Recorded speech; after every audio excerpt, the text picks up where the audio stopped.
Chers compatriotes, je vais aller droit au but. Ali Bongo, mort ou vif, n'est pas en situation de diriger le Gabon. Je le répète, Ali Bongo, mort ou vif, n'est pas en situation de diriger le Gabon. Il y a donc vacance de pouvoir au Gabon, qu'on le veuille ou pas.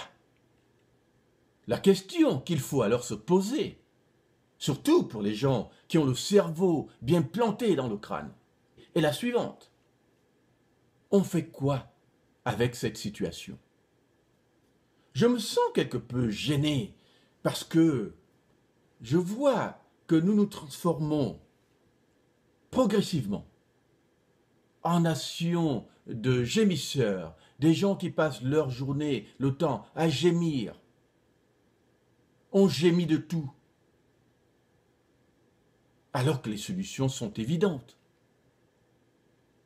Le pouvoir est vacant au Gabon. La question c'est, qu'est-ce qu'on fait de cette situation?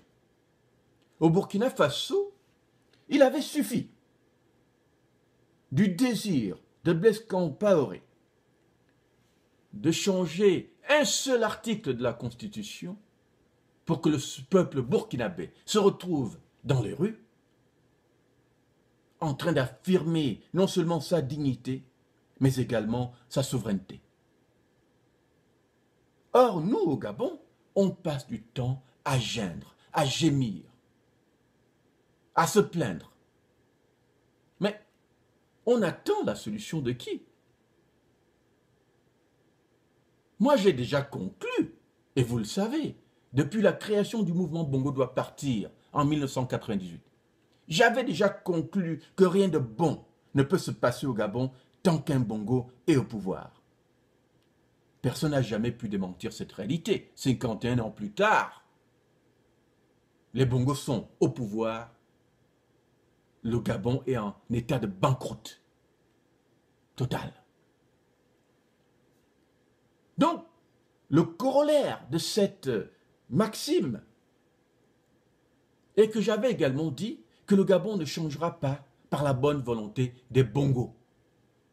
Et dans la catégorie des Bongos, je mets non seulement les Bongos filiatifs, mais également les Bongos d'adoption. Des Bongos comme Madeleine Mburanso et d'autres feudataires, organisés en véritable mafia dans le but de confisquer le pouvoir et la souveraineté des Gabonais.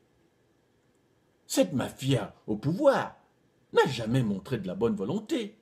Les constitutions dont on se plaint aujourd'hui, elles ont été fabriquées sur mesure pour s'aligner sur l'incapacité d'un Bongo à gagner des élections transparentes au Gabon. Je répète, l'incapacité des Bongos à gagner une élection transparente au Gabon.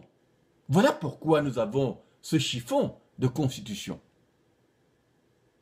Donc il y a une différence entre passer son temps à gémir, passer son temps dans des jérémiades sempiternelles, à n'en plus finir, et se poser les bonnes questions. Parce qu'au-delà de ça, si rien de bon ne peut arriver au Gabon tant qu'un Bongo est au pouvoir, si le Gabon ne peut changer par la bonne volonté des Bongos, qu'attendons-nous d'autre? comme constat pour se rendre à l'évidence qui nous presse aujourd'hui à l'évidence, qui voudrait que tout peuple acculé à la malvie, à la mendicité, à l'immoralité, au dictat d'un seul homme, d'un seul clan, se doit de s'organiser en vue de revendiquer par la force démocratique de la rue, s'il le faut, sa dignité. C'est là, j'allais dire, une vocation citoyenne, irrévocable, qui doit habiter chacun d'entre nous. Parce qu'en dehors de nous, il n'y a personne d'autre. La Vierge Marie ne descendra pas sur terre pour accomplir ce miracle à notre place. Jésus-Christ ne reviendra pas sur terre uniquement pour sauver les Gabonais qui passent leur temps à gémir, alors que Dieu nous a donné 2 pieds et 2 bras, et en plus un cerveau. Il nous a donné le libre arbitre qui nous permet à chaque instant, à chaque défi, de pouvoir affirmer ce pouvoir, j'allais presque dire divin, que Dieu a investi en chacun d'entre nous. Jésus-Christ ne viendra pas sur terre uniquement pour sauver les Gabonais, il nous en a donné la capacité. La Vierge Marie ne viendra pas au chevet des Bongo pour dire « quittez le pouvoir par vous-même ». Non, les Martiens ne viendront pas sur terre pour faire ce travail à notre place. Chers compatriotes, l'évidence est là. Elle interpelle. Cette interpellation ne doit pas s'arrêter à ce que nous faisons sur Facebook. Elle doit s'articuler autour de questions fondamentales, de la mathématique politique. Car la politique, quand on a évacué tout le brouillard, chers compatriotes, se réduit en quelques principes bêtes et simples. Quelques principes bêtes et simples, 2, 3, 4, qui font qu'en réalité, ce n'est pas la peine de passer du temps à réfléchir à gauche, à droite, dans la mesure où les éléments saillants qui permettent les changements dans les pays ne sont pas compliqués. Laissez-moi vous en faire état, puisqu'il s'agit ici, pour moi, de partager avec vous la vision politique qui est la mienne, surtout en ce moment fatidique, j'allais dire, qui nous interpelle. Surtout, notamment, en ce qui concerne l'équation politique, l'équation du changement politique au Gabon, qui nous interpelle aujourd'hui. La mathématique politique n'est pas compliquée. La situation actuelle nous expose simplement à 3 gros cas de figure. 3 gros cas de figure. Le premier cas de figure est effectivement la possibilité d'un coup d'État. Beaucoup d'entre vous en parlent sous forme de rumeurs, de ceci, cela. Ça ne devrait pas nous étonner. Un régime habitué à la fraude, au mensonge, aux manipulations, ne peut rien vous donner d'autre que des situations de faux et de fausseté qui ne devraient plus nous étonner aujourd'hui. Vu que le Gabon n'a jamais été une démocratie, pourquoi se comporter comme si on attendait de ce régime des comportements de démocratie? On voit les gens se plaindre à longueur de journée. Oh, il y a un triumvirat qui a été mis en place pour gérer le Gabon. Mais enfin, d'accord? Et une fois que vous avez fait ce constat, on aboutit à quoi? La question n'est pas de se limiter à ces jérémiades. Le triumvirat, il est là, que Bongo soit là ou pas. La manière dont le Gabon a été géré jusqu'à présent a été une situation de basse-cour. Un poulailler politique. Voilà ce que le Gabon a toujours été. Il n'y a jamais eu là-dedans ni cohérence d'action, ni logique politique. Je ne dis pas politicienne, je dis bien logique politique. Ni rationalité dans la manière de gérer les affaires de l'État. S'étonner donc de voir des triumvirats s'établir là où il ne devrait pas en avoir, ben pour moi relève en fait de la plus évidente des banalités. Ce n'est pas cela qui doit nous étonner. Par contre, si nous sommes choqués par cette situation, ben ça nous interpelle en tant que citoyens. On fait quoi de cette situation? Je pose encore la question.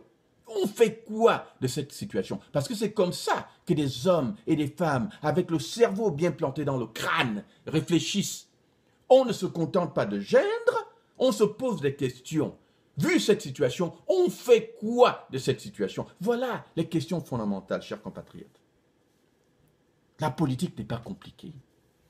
C'est parfois des petites équations simples, dont il faut simplement aligner les paramètres en vue d'une résolution facile. Se plaindre à longueur de journée de ce que fait le régime, à mon avis, est une perte de temps. Nous savons qu'Ali Bongo n'est pas en situation, au moment où nous parlons, de diriger le Gabon. Il y a vacance de pouvoir, et ce constat doit pouvoir nous amener, chers compatriotes, non pas à d'autres constats, mais à des questionnements qui nous soulèvent, nous animent, nous donnent cet élan de citoyenneté qui devrait nous amener tout simplement à nous dire: est-ce qu'on laisse faire? Est-ce qu'on laisse faire? Voilà la question fondamentale. Les Burkinabés ont su répondre à cette question quand 1 million d'entre eux sont allés dans les rues pour réclamer leur dignité, pour affirmer leur dignité. Ils y ont répondu. Ils ont dit Coco, Momo, pas cette fois. Voilà ce que les Burkinabés ont fait. Voilà ce qu'ils ont dit quand ils ont senti le viol de leur pays se préparer. Le énième viol de leur pays, un énième viol de leur pays se préparait. Ils ont dit non, non, non, Momo, Coco, pas cette fois. Nous, au Gabon, on passe du temps à geindre. Les questions, il faut se les poser. Surtout dans le cinéma, dans le cadre du cinéma politique que nous avons vécu récemment, où on a vu, j'allais dire, quelques cancres politiques aller participer comme des moutons au dialogue politique d'Angondje. À cela, je voudrais d'abord poser des questions fondamentales. Vous avez eu l'opportunité de refaire la constitution du Gabon avec Ali Bongo en 2017. Mais comment se fait-il que les éléments, puisque je vois beaucoup d'entre vous là qui avez participé au dialogue d'Angondje, je vous vois en train de vous plaindre de cette constitution-là, de ce que Madeleine Mborantsou en a fait. Mais la question que je vous pose est que, est-ce que votre incompétence est telle que, quand vous avez lu l'article 13, rien ne vous a frappé par rapport à ces dispositions-là? Le vague, le vide, que même un élève du primaire pourrait voir, ne vous a pas marqué. Comment se fait-il que vous soyez revenu dans Ngondje, suite à votre accord avec Ali Bongo, avec un article 13 qui en fait dit, en réalité, que les cas de vacances au Gabon sont indéfinis. Une vacance peut donc durer 10 mois, 1 an, 5 ans si le pouvoir le veut, puisque la Constitution le dit. Comment se fait-il que vous, qui avez participé avec Ali Bongo à la meurtrissure du Gabon, n'ayez pas vu cette situation Et soyez aujourd'hui à geindre comme les autres Gabonais, alors qu'en réalité vous êtes responsable, au même titre que Madeleine Mburanzo, de cette situation. Posez-vous déjà la question de votre propre responsabilité dans ce marasme-là. Établissons les vérités. Évidemment, c'est dans ces contradictions, c'est-à-dire cette instabilité tant de l'idéologie que des aspirations, que des convictions. C'est là en réalité que se trouve généralement notre incapacité à résoudre l'équation des bongos au Gabon. Parce que nous pratiquons le vaudou politique. L'instabilité de nos convictions est telle que nous compliquons des équations qui sont simples et qui demandent simplement que des hommes et des femmes, avec très peu d'efforts, offrent les solutions idoines et que, en tant que peuple, en tant que nation, nous agissions de concert pour en réalité affirmer la dignité et la souveraineté qui nous ont été volées par les Bongos. Et cela fait un demi-siècle que cela dure. Donc je me pose des questions. Qu'est-ce qui fait qu'aujourd'hui on s'étonne de ce qu'a pu accomplir Madeleine Mburanzo, puisque nous avons été complices à chaque étape de cette situation-là? Et voilà pourquoi, mes chers compatriotes, j'ai envie de vous inviter aujourd'hui à vous poser les bonnes questions. Parce que j'ai l'impression que vous n'écoutez pas assez vos leaders. Et quand je dis écouter, ce n'est pas forcément dans le sens de les suivre, mais simplement de faire attention à ce qu'ils disent, aux virgules qui existent dans leurs phrases, aux formules qu'ils utilisent. Parce que j'ai l'impression que vous n'écoutez pas assez vos leaders. Aujourd'hui, on se plaint de Mburanzo. Et je vais revenir là-dessus. Mais posons-nous quand même les questions sur ce que vous comprenez quand vos leaders vous parlent. Parce que c'est important qu'on se pose d'abord cette question, maintenant que nous sommes dans cette étape qui nous pousse à une réflexion profonde, qui va demander de chacun d'entre nous des engagements, des positionnements et pas mal d'autres comportements qui auront besoin pour une fois de se situer dans la logique des choses, si l'on veut en finir. Écoutez, chers compatriotes, vos leaders, qu'est-ce qu'ils disent? Qu'est-ce qu'ils racontent quand ils parlent? Je le dis parce que j'ai entendu récemment des appels à la réconciliation. Je veux bien. Mais vous savez, moi, étant littéraire, j'étudie la puissance des mots. J'étudie le contenu des mots. J'étudie les nuances, le sens des mots, la sémantique. Il est important d'écouter ce que les gens disent, en fait, de faire attention à ce que les gens disent. Parce que parler de réconciliation suppose que vous avez mené bataille. En Afrique du Sud, quand on a parlé de réconciliation, c'est parce que l'Afrique du Sud a traversé une situation de guerre civile, devenue larvée, qui a fait que les Blancs, voyant que cette situation devenait intenable, ont dû négocier l'apaisement. Et c'est cela qui a amené les Sud-Africains à cette réconciliation. Au Libéria, en Sierra Leone, ils ont traversé des guerres civiles sanglantes qui les ont obligés à aller à la table des négociations pour établir des règles du jeu qui soient acceptables par le plus grand nombre. Ils se sont donc réconciliés parce qu'en réalité, il y avait des situations qui méritaient réconciliation. Mais nous, au Gabon, à quel moment est-ce qu'on a jeté la première pierre? À quel moment y a-t-il eu guerre? À quel moment y a-t-il eu cette situation qui attendrait de nous que nous proclamions déjà des élans de réconciliation, alors que rien sur le terrain n'indique un combat politique digne de ce nom. Moi, je m'étonne. J'ai vu des gens dire, oh oui, bon, discours d'homme d'État, c'est ce qu'il nous faut. Mes chers amis, savez-vous exactement ce que vous êtes en train de dire? Parce que moi, j'ai envie d'attirer votre attention sur ce que j'appelle des accords d'élite. Parce que vous voyez, dans la plupart des sociétés, et la science politique vous réduira l'équation du changement en deux paramètres, tout simplement.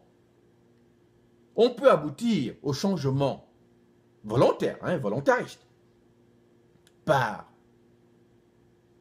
une situation où l'élite se réunit et s'entend sur des paramètres politiques à même de nous amener à des situations de pacification, d'apaisement, qui certainement peuvent amener une nation comme la nôtre à se démocratiser. Mais comprenez quand même ce dont nous parlons. Les accords d'élite, généralement, amènent à des échecs politiques. Quand c'est des accords d'élite, on aboutit généralement à ce qu'on appelle des compromissions qui ne sont jamais réellement valables ou porteuses. Pour un peuple, surtout comme le nôtre, qui aspire à quelque chose de démocratique. Et ne nous voilons pas les yeux. Au Gabon, nous avons déjà eu de ces accords-là. En 1994, nous avons eu les accords de Paris, qui étaient des accords d'élite, où en fait le leadership gabonais est allé se compromettre avec les Bongos pour nous ramener des avatars, d'accord,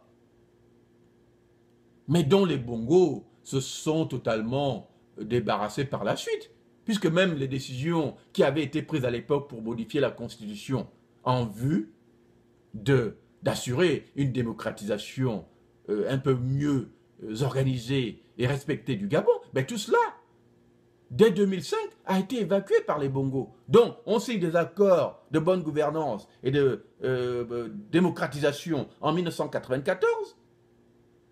En 2005, tout cela a été défait par les Bongos.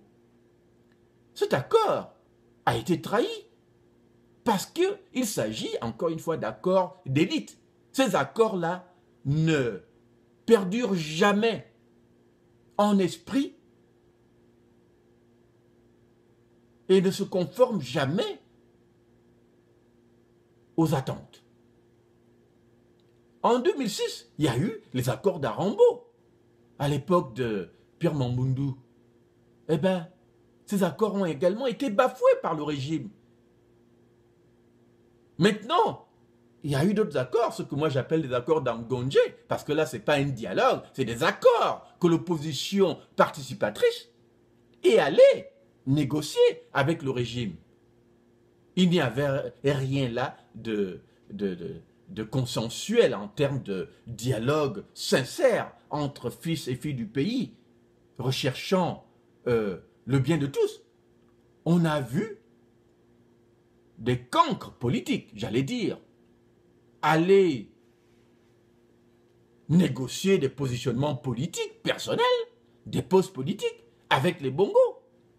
Et voilà pourquoi ils ont été totalement incapables de se rendre compte qu'en fait, la Constitution sur laquelle ils ont débattu n'était pas adéquate et ne pouvait pas garantir au Gabon les conditions de démocratie que nous attendons. Ils ont donc en fait été tout simplement vendre le Gabon aux Bongos. Ces accords d'élite, chers compatriotes, ne mènent à rien. Alors quand on nous dit aujourd'hui réconciliation, je veux bien, mais montrez-nous d'abord où a été la bataille. Personne n'a encore livré de bataille. On dit réconcilions-nous. Mais c'est d'autres accords de Paris, c'est d'autres accords d'Arambo. C'est en réalité des accords d'élite qui, en réalité, ne sont que des compromissions. Ces accords ne perdurent jamais. La preuve, elle est historique. Au Gabon, ce n'est pas nouveau. Il faut donc changer de paradigme, chers compatriotes. Les meilleurs accords sont ceux qui résultent d'une pression populaire. Les Gabonais doivent exercer leur droit de citoyenneté et imposer, je dis bien imposer par la force démocratique de la rue, ce que les accords d'élite, ces accords de réconciliation ne pourront jamais nous obtenir. Parce qu'en réalité, ce que vous allez obtenir, si vous adoptez ces avatars, ces faux semblants, où on vous invite à des réconciliations, mais qui ne sont en fait que des ententes entre bongoïstes, qui vont encore vendre le Gabon pour 20 ans, 30 ans au Bongo, ou aux petits Bongo convertis, à tous ces bongoïsés qui s'organisent pour la prise en otage une nouvelle fois du Gabon, en vous invitant à des situations de réconciliation qui ne vont faire qu'entériner le statu quo actuel, c'est-à-dire en réalité des accords de partage du pouvoir, là où les Gabonais demandent la rupture. Mes chers compatriotes, écoutez vos leaders, c'est-à-dire faites attention à ce qu'ils disent. Quand je dis écoutez, ce n'est pas le suivre ce qu'ils disent, mais écoutez attentivement, faire attention à ce qu'ils disent. Parler de réconciliation nationale alors qu'on n'a pas livré bataille ne peut aboutir qu'à un avorton d'accord, exactement comme les accords de Paris hier, comme les accords d'Arambo hier et comme les accords d'Angondje. Ce sera des compromissions entre bongoïstes voulant préserver leur système. Aujourd'hui, nous devons parler de rupture. Et je voudrais, encore une fois, attirer votre attention sur l'histoire de notre pays, à commencer par l'époque d'Mbobam. La raison pour laquelle je vous parle du besoin d'écouter un peu ce que les gens disent, de faire attention, mes chers compatriotes, et que j'ai l'impression que quand nos leaders parlent, on n'écoute pas. Ou alors on entend ce qu'on veut entendre et on laisse généralement de côté les éléments qui en fait devraient retenir notre attention. Parce que nous sommes dans l'émotion et quand on est dans l'émotion, eh ben, le cerveau perd un peu de sa capacité de sa capacité de réflexion, de son sens critique. Et cela ne peut que nuire à toute possibilité de changement véritable et durable au Gabon. Ça, je peux vous le dire. Donc, je vais essayer de parler de Mbobam, André Mbobam, qu'évidemment, aujourd'hui, les Gabonais ont érigé en héros de la libération nationale. Bon, je veux bien que Mbobam soit érigé en martyr de la République. Je veux bien. Mais moi, Mengara, malheureusement, parce que j'ai le cerveau bien planté dans le crâne, j'écoute quand même ce que les autres disent. Et ce qu'ils disent me renseigne et m'informe sur la manière de gérer mes engagements politiques. Moi, j'ai rencontré Mbobam en 2009. Quand je l'ai rencontré, j'étais avec la petite... elle était très jeune à l'époque, elle n'avait peut-être que 20-21 ans, la petite Alice Vincent. On est allé rencontrer Mbobam alors qu'il se cachait à l'ambassade du Cameroun, après que les militaires les avaient chassés de la place de la démocratie, en 2009. Je suis allé rencontrer Mbobam moi-même, je lui ai dit, mon frère, bon, je vois que tu dis que tu as gagné, Mambundu dit qu'il a gagné, et moi, j'ai mes idées bellipistes que je suis venu proposer pour qu'on utilise vos arguments, puisque vous dites tous les deux que vous avez gagné. Mais c'est simple. Comparons vos procès-verbaux de manière à voir dans ce que vous avez qui est en tête. À partir de là, on va dire à celui qui est derrière de soutenir la présidence de l'autre pour qu'on proclame l'autre vainqueur. Parce qu'on ne pourra pas gagner cette bataille si chacun d'entre vous continue à maintenir qu'il a gagné. J'ai même rencontré Richard Moulomba aussi dans la même foulée pour lui poser la question parce que je voulais savoir combien de procès-verbaux les deux avaient. Pour qu'on voit si déjà avec ces procès-verbaux, on pouvait établir des tendances avec ce que les éléments dont l'opposition disposait, mais que ça nous permette aussi d'élaguer les malentendus pour nous assurer si, quelque part, on pouvait établir que c'est un Mbobam qui était en tête ou que c'est Mamboundou qui était en tête. Bon, un Mbobam me dit à ce moment-là que, ouais, lui, il fait confiance à la Cour constitutionnelle parce que la Cour constitutionnelle va dire le droit. Et là, il y avait l'évêque Mac Joktan à ce meeting. Et Mac Joktan me dit, vous voyez donc, le président, lui, il dit que on va faire ça par les voies légales, mais vous, le BDP, hein, si vous voulez faire ça, faites-le de votre côté, mais ne mêlez pas le nom du président, donc ne mêlez pas le nom d'un Mbobam. Alors, je les ai écoutés, j'étais interloqué. Et je me suis dit, mais...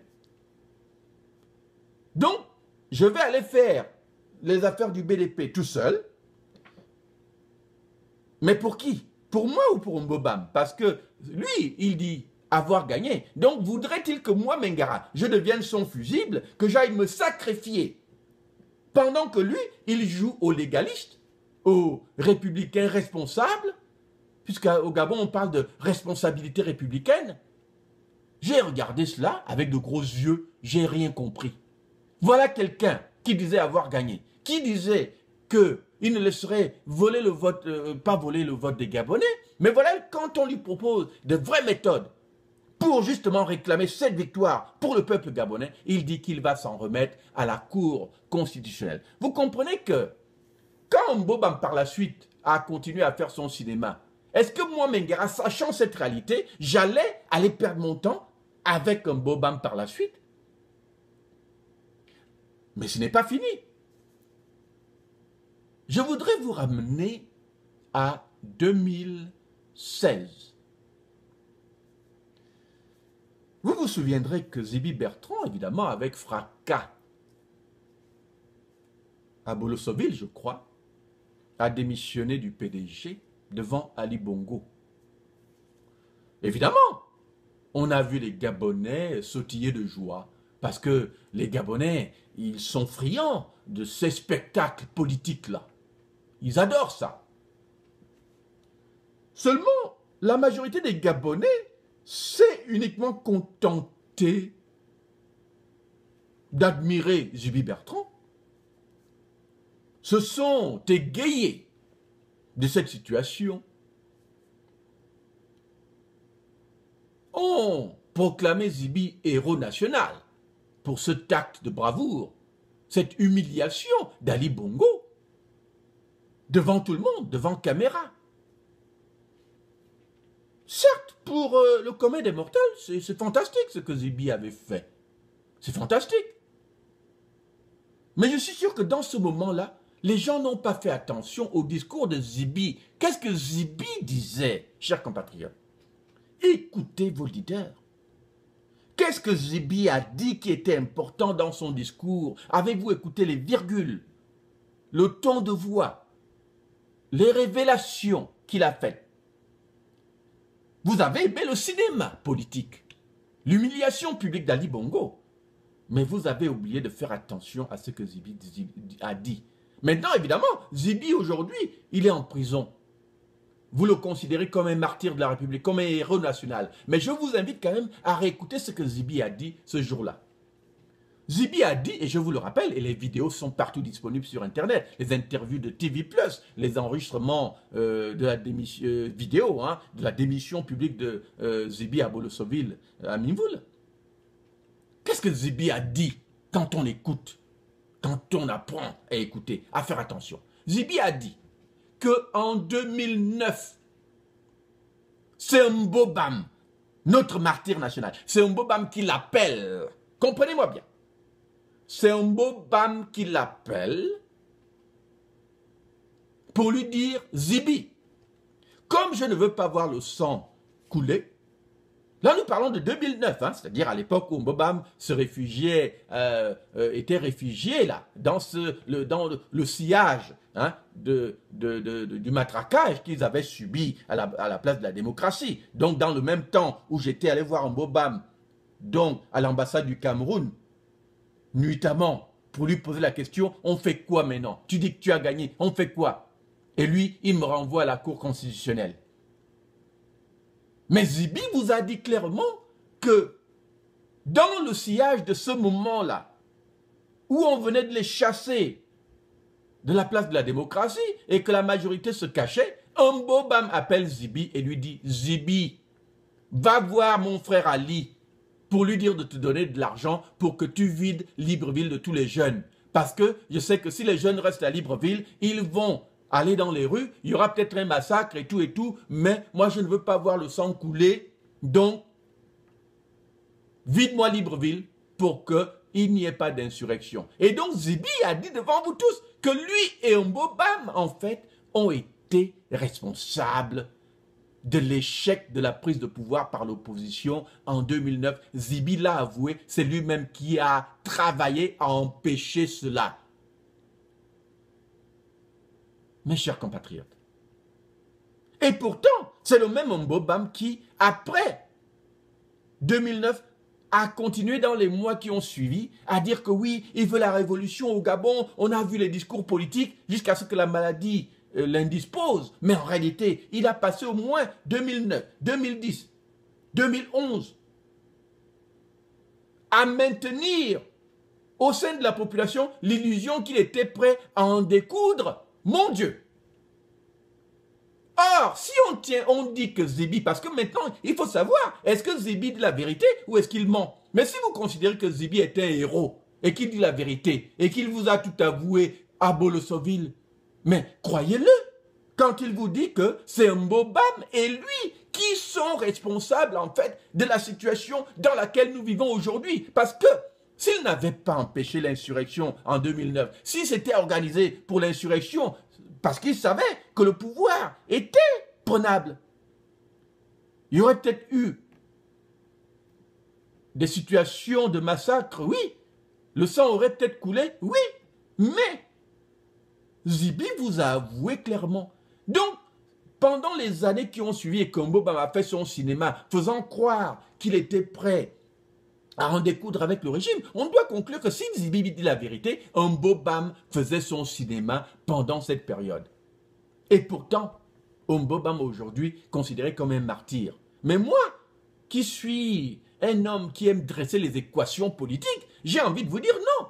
Ce que Zibi vous dit en d'autres termes est simplement que si nous sommes dans la situation d'aujourd'hui, et en fait, si nous nous sommes retrouvés dans la situation de 2016, c'est parce que Mbobam et lui se sont organisés, et avec Ali Bongo, en complicité avec Ali Bongo. Ça veut dire que Mbobam et Ali Bongo avaient pris contact pour s'assurer que il n'y aurait pas soulèvement populaire en 2009, au moment où tout était encore chaud. Zibi et Mbobam vous l'ont dit. Je n'invente pas les vidéos de Zibi, allez les consulter, elles sont encore sur Internet. Mes chers compatriotes, apprenez à écouter vos leaders. Parce que vous voyez, moi quand j'écoute les révélations de Zibi, je me dis merde, je m'excuse du terme. Donc, pendant tout ce temps, Mbobam faisait du cinéma. Il savait très bien qu'il ne voulait pas l'insurrection. Il savait très bien qu'il n'irait pas jusqu'au bout. Mais pourtant, il continuait à mentir aux Gabonais en 2009, 2010, 2011. Qu'il était prêt à en découdre. Et là, Zibi nous dit non. Ce n'était pas le cas parce que lui et Mbobam avaient en fait empêché l'insurrection. Donc, si moi je veux être mathématique, je pourrais dire que bon, si l'insurrection était possible en 2009, surtout qu'à l'époque, Ali Bongo n'avait pas encore le pouvoir, que le pouvoir était encore par terre puisqu'il n'appartenait à personne. Et je me souviens, puisque les câbles de Wikileaks, les révélations de Wikileaks ont rendu public des câbles venus de l'ambassade du Gabon, des États-Unis au Gabon. Ces câbles disaient que l'ambassadrice, l'ambassadrice qui s'appelait Reddick à l'époque, Elle est allée voir Mambundu. Elle est allée voir Mbobam. Elle est allée voir l'évêque Moubamba pour poser des questions à ces leaders-là. Que vous dites que vous avez gagné, mais vous êtes prêts à faire quoi? À cette époque, les États-Unis étaient prêts à soutenir une action populaire au Gabon. Ils étaient prêts. Puisque la dame le révèle dans ses câbles qu'elle a envoyé au département d'État. Elle disait clairement ses attentes. Mais elle s'est étonnée de voir que ni Mambundu ni Omobam n'avaient de réponse. Mambundu s'est contenté, et elle le décrit, de lever ses mains en l'air. Oh oui, c'est la 3e victoire qu'on me vole, hein, j'en ai marre, on m'a volé tout machin. Mais elle dit, d'accord, on t'a volé la victoire, mais tu vas faire quoi avec ça? Puisque c'est là, l'ambassadrice attendait de l'action. Personne n'a osé. Faites attention à ce que vos leaders vous disent. Hier, on vous a amené aux accords de Paris et rien n'en est sorti. Hier, on vous a amené aux accords d'Arambo, rien n'en est sorti. Hier, on vous a amené aux accords d'Angonje, rien n'en est sorti. En fait, l'avorton de constitution là, dont on parle aujourd'hui, personne ne s'est attaqué au flou juridique qui existait dedans et que, comme je l'ai dit, un élève du primaire pourrait détecter facilement. Et maintenant, on nous dit réconciliation. Autour de quoi? C'est quoi les principes? Non, chers compatriotes, refusons ces réconciliations auxquelles on nous invite alors que nous n'avons mené aucune bagarre. Où est la pierre qu'on a jetée? Où est la bagarre qu'on a menée? On ne se réconcilie pas à partir d'un salon de velours. On met la pression sur son ennemi, sur son adversaire, on l'accule, on met la pression. Les gens ne négocient honnêtement que sous pression. Où est la bagarre qui justifie une réconciliation? J'ai l'impression là que, ça c'est l'image d'un chien qui voit son maître avec un bâton. Et comme le maître a le bâton, le chien a peur d'avance. Donc le chien se couche déjà avant même que le maître ne l'ait frappé. Il suffit que le maître montre le bâton et le chien se couche déjà. C'est un peu ce que je vois. C'est-à-dire, on propose la réconciliation alors qu'en face, il n'y a rien qui justifierait que le régime négocie avec une opposition qui ne pose aucun danger de prise de pouvoir ni d'insurrection. On a vu ça où? La bonne volonté n'existe pas en politique, et surtout pas chez les bongos. Ce ne sont pas les bongos qui vont dire à l'opposition, oui, allons, négocions, parce que le bien du Gabon, ça nous préoccupe. Non, ça n'existe pas chez les bongos. Les bongos n'agissent que sous la pression. Ce n'est que parce que nous, étudiants, en 90, avions, par la grève que j'avais déclenchée, mis la pression sur Omar Bongo, et que par la suite, le peuple a suivi, les syndicats ont suivi, tout le monde a suivi. C'est parce qu'il y avait cette pression que Bongo a reculé et a donné la conférence nationale. Les négociations avec Mba Bossolo, c'était pour nous donner le RSDG. La conférence nationale allait être un autre avorton. Mais s'il n'y avait pas eu les grèves d'étudiants qui ont forcé la chose, pour que Bongo accepte même le principe de la conférence nationale. Il n'y aurait pas de conférence nationale, peut-être qu'il n'y aurait pas ce multipartisme intégral qu'on a au Gabon, même si on n'a pas la démocratie, mais ce multipartisme n'est venu que parce que, quelque part, nous avions osé, et cette pression a été suffisante pour déjà, ne fût-ce que nous obtenir le multipartisme. Aujourd'hui, nous avons encore à conquérir la démocratie. Donc, quand quelqu'un vous dit ne vous inquiétez pas, allez voter. Tout est acquis. Mais, chers compatriotes, il faut écouter. Parce que pour moi, quand quelqu'un me dit la victoire est assurée, j'ai quand même besoin de preuves. Par exemple, Zibi, en pleine campagne en 2016, il racontait partout, oh, cette fois, ne vous inquiétez pas, restez simplement à la maison parce que au soir du 27 août, ça ne se passera pas comme en 2009, vous verrez vous-même ce que vous allez voir. Mais quand quelqu'un me le dit, Il me dit, reste à la maison, j'ai la solution, seulement attends simplement à voir qu'au soir du 27 août, voilà, il n'y aura rien. Ben, moi, en tant que citoyen, je me dis, bon, on m'a dit de rester à la maison, donc je n'ai plus besoin d'aller dans la rue. Puisqu'on ne me demande pas de contribuer ma part, on me dit simplement que tout est dans la poche, donc ça veut dire les carnets d'adresses vont jouer, ou alors il y a une armée cachée dans la forêt qui va faire quelque chose au 27. On m'a même dit que le sang ne va pas couler, le sang des Gabonais ne va pas couler. C'est ce que Zibi avait dit, hein. Les enregistrements sont là, je n'invente pas. J'essaie simplement de rétablir les critères qui devraient faire qu'en tant que citoyens, nous apprenions à écouter attentivement ce que nos leaders nous disent. Parce que moi, en tant que citoyen, si on veut ma participation, on doit me la demander. Si on sait que l'élection sera frauduleuse et qu'on ne gagnera pas par les urnes, ben on doit me préparer en tant que peuple à l'idée que je devrais peut-être aller dans la rue conquérir le vote que je sais le régime ne va pas respecter. Mon vote, les urnes ne vont pas le respecter, donc j'aurai intérêt à le conquérir dans la rue. Mais si un leader me dit va seulement voter, ben, je vais voter et je me dis c'est bon, ma responsabilité est terminée, puisqu'il ne m'a pas préparé à autre chose. Donc écoutez vos leaders, si un leader vous dit on va gagner, mais dites-lui quand même, mais vous allez gagner comment? Comment vous allez le faire? Donnez-nous au moins une démonstration de comment vous allez le faire.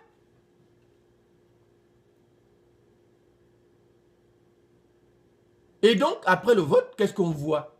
Au lieu d'organiser le peuple pour dire, bon, comme on a dit qu'on savait qu'il y aurait la fraude, bon, on comptait sur ça pour avoir la preuve et déclencher. Mais qu'est-ce qu'on a vu? Déclencher, c'était quoi? Aller à la Sénat. Et après la Sénat, la Cour constitutionnelle, alors que le pouvoir était par terre. Au Gabon, s'il y avait eu d'action populaire à partir du soir du 27 jusqu'au 31, ces 4 jours-là auraient fait que le régime s'écroule. D'ailleurs, Ali Bongo était presque partant. Il ne savait pas quoi faire. Le PDG était désarçonné. Tout le monde était découragé là-bas. L'Union européenne elle-même attendait une action de l'opposition. C'était acquis. Au moment où il fallait amener les gens dans les rues pour dire réclamons cette victoire, on a dit on va à la Sénat, on a dit on va à la Cour constitutionnelle, comme si on voulait intentionnellement perdre du temps et donc aboutir à une situation en fait qui a consolidé et qui a permis à Ali Bongo de reconsolider son pouvoir et son régime.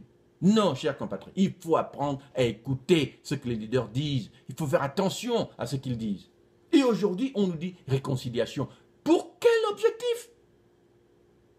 Alors que la solution est simple. Aujourd'hui, est-ce qu'on attendait la maladie d'Ali Bongo pour savoir quoi faire? Ça a toujours été là. La recette n'a jamais changé.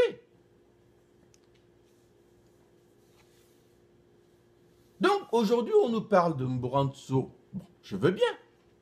Mais tout le monde sait que Mbouranso, bon, elle a ramassé son diplôme de juriste dans les poubelles des Bongo. Mbouranso n'est pas une référence juridique. Hein? Elle est ce qu'elle est, par des éléments de prostitution tant physique que morale. Ce n'est donc pas quelqu'un qui maîtrise nécessairement le droit. Elle fonctionne selon les critères bien bongoïstes qui disent que la Constitution c'est une chose, mais les arbitraires du régime c'est autre chose. Il y a le texte de la loi et il y a ce qu'on fait à côté. Au Gabon, ça n'a jamais coïncidé. L'esprit de la loi n'a jamais existé. Le respect de la loi, des injonctions, même de leur chiffon de constitution, n'a jamais existé. Donc si on passe son temps à se plaindre sur ce qui est une évidence, je crois qu'on va perdre du temps pour rien. On sait tous que dans un régime comme celui du Gabon, Mbouranso allait forcément faire ce qu'elle a fait. Puisqu'on peut en dire quoi? On peut en dire que bon, elle a appliqué ce qui permet simplement à leur régime de survivre. comme d'habitude. Je ne vois pas de différence entre ce qu'elle a fait et ce qu'elle a fait pendant les élections. C'est la même Mboranto. Donc s'étonner de ça, c'est comme si pour vous, le Gabon était une démocratie et on devait s'attendre d'un Mboranto qu'elle opère selon les critères d'état de droit auxquels un peuple comme le nôtre aurait pu s'attendre. Non, chers compatriotes. Moi, ça ne m'étonne pas, je ne m'en offusque pas, parce que pour moi, c'est presque normal en République bananière du Gabon. Normal. La question, évidemment, sera toujours, sachant cette situation, qu'est-ce qu'on fait? Je vais y revenir tout à l'heure. Nous savons évidemment que ce que Mboranto a fait est un véritable coup d'État contre l'État gabonais, la nation gabonaise. Il n'y a rien à dire là-dessus. La Cour n'a pas, comme beaucoup l'ont dit, le droit de réécrire la Constitution. Le faire, et je le dis bien, réécrire la Constitution voudrait dire qu'en fait, Mboranto a suspendu la Constitution parce qu'elle n'a pas le droit ni la capacité de la réécrire, ni de suggérer des textes pour remplacer les textes qui existent. Elle n'a pas ce droit. Beaucoup l'ont déjà affirmé. Ce droit n'est pas le sien. Et comme nous savons que les contours de la Constitution exigent qu'en réalité, c'est soit les représentants du peuple, donc le Parlement réuni en congrès, c'est soit le référendum, n'est-ce pas? Pour ce qui est de la promulgation, n'est-ce pas? De changements, d'amendements comme cela, eh bien, comme on sait que c'est le cas, mais elle n'a pas le pouvoir d'organiser un référendum, Mboranto. Elle n'est pas chef d'État. Elle n'est pas en fait président de la République, puisque c'est de ça qu'il s'agit ici. Mais maintenant, si Ali Bongo est incapacité, Ali Bongo ne peut pas non plus promulguer les nouvelles lois. Et même si on entrait dans la transition requise, mais la présidente par intérim ne peut pas promulguer de nouvelles lois. Donc en réalité, elle n'est pas autorisée à modifier de manière unilatérale la Constitution. Elle n'est pas un élément constituant de la République. La République marche par des principes simples. Les parlementaires votent les lois. L'exécutif en garantit l'intégrité et la Cour les interprète en vue de leur respect. Mais attention, l'interprétation ne peut pas être arbitraire. Par exemple, ce qu'elle a fait n'existe nulle part comme possibilité. En réalité, il était plus facile de demander que le Premier ministre préside le Conseil des ministres que le vice-président. Le vice-président n'est qu'un missionnaire. C'est quelqu'un qui, techniquement, n'a d'existence, d'existence réelle que si le président est en exercice. Le président lui donne des missions précises, des tâches précises. Et en fait, il agit à la mission, à la tâche. Il n'a pas de prérogative absolue qui existerait en permanence. C'est juste comme un petit chien que le président dit, allez, viens ici mon petit, va me faire ceci, il va faire. Il est commissionnaire dans ce contexte-là. Il n'a pas de pouvoir en quoi que ce soit, ni de prérogative en quoi que ce soit. Il agit par habilitation. Et donc, on ne peut pas lui faire endosser la responsabilité de présider un conseil des ministres, même en forçant, on ne peut pas le faire. Et moi, je m'étonne même parce que le droit que Mboranto pratique, je ne sais pas d'où il sort ce droit-là. Techniquement, on n'avait pas besoin de compliquer la procédure. Elle avait tout simplement à rester dans l'esprit de l'article 13. L'article est en fait très simple. Il érige en principe de base le besoin de constater une vacance et l'article précise bien pour quelque cause que ce soit. Évidemment, la vacance peut être temporaire ou définitive. Évidemment, l'article reste assez silencieux sur les cas de vacances temporaires et semble plus ou moins définir ça comme une situation où c'est l'un ou l'autre. Soit c'est vacant, soit ce n'est pas vacant. Voilà. Et en fait, la nuance entre vacances pour quelque cause que ce soit et empêchement définitif, cette nuance est contradictoire parce qu'en réalité, ce que l'article dit plus ou moins, c'est qu'en fait, on ne constate au Gabon que des cas de vacances absolus. C'est-à-dire, en réalité, les cas de vacances temporaires ne s'appliquent pas. Tout ce qu'on voit, c'est est-ce qu'il y a vacances absolues ou pas, définitives ou pas définitives. Mais seulement, sans le dire. Et c'est là que le bas blesse.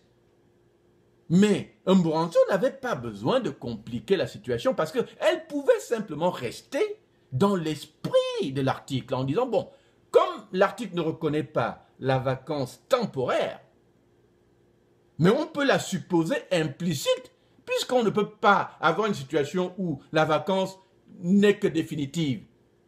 Il y a des moments de vacances temporaires. Le fait que l'article soit silencieux dessus n'empêche pas une interprétation qui accompagnerait l'esprit et qui dirait que, bon, malgré le silence sur la temporalité ou le côté provisoire de la vacance, malgré cette absence, on peut quand même en déduire que dès lors que la vacance est constatée, on doit quand même rentrer dans l'application de l'article, c'est-à-dire la présidente du Sénat va assurer l'intérim, même à titre temporaire, de sorte que si le président revient, ben, on revient à la procédure normale, et s'il ne revient pas, eh ben, on enclenche par un constat, cette fois d'empêchement définitif, une vacance qui entraîne les procédures transitionnelles qui nous permettent donc de commencer à compter les 30 à 60 jours et puis d'organiser une nouvelle élection. Mburanso aurait pu rester dans l'esprit de l'article et simplement jouer sur ces délais-là que bon, malgré le silence de l'article, on va quand même reconnaître la vacance temporaire en permettant au président du Sénat d'assurer cet intérim jusqu'à ce que, par exemple, elle commissionne une équipe médicale pour aller constater puisqu'elle a été saisie. La question, elle est là. Elle a déjà été saisie et dès lors qu'elle a été saisie, il n'y a plus de question. La vacance est constatée. Elle a été saisie et c'est pour ça qu'elle a dû prendre cette mesure bancale. Mais la vacance est constatée à partir de ce moment. Elle a reconnu qu'Ali Bongo est en situation de légume. Il ne peut pas prendre de décision. Du coup, dès lors qu'elle a été saisie, c'était pour constater cette vacance. Elle devait donc rester dans l'esprit de l'article 13 et simplement appliquer les procédures d'intérim, même à titre temporaire, parce que oui, on peut reconnaître à la Cour la possibilité de moduler la nature provisoire de l'intérim, mais sans violer l'esprit de l'article.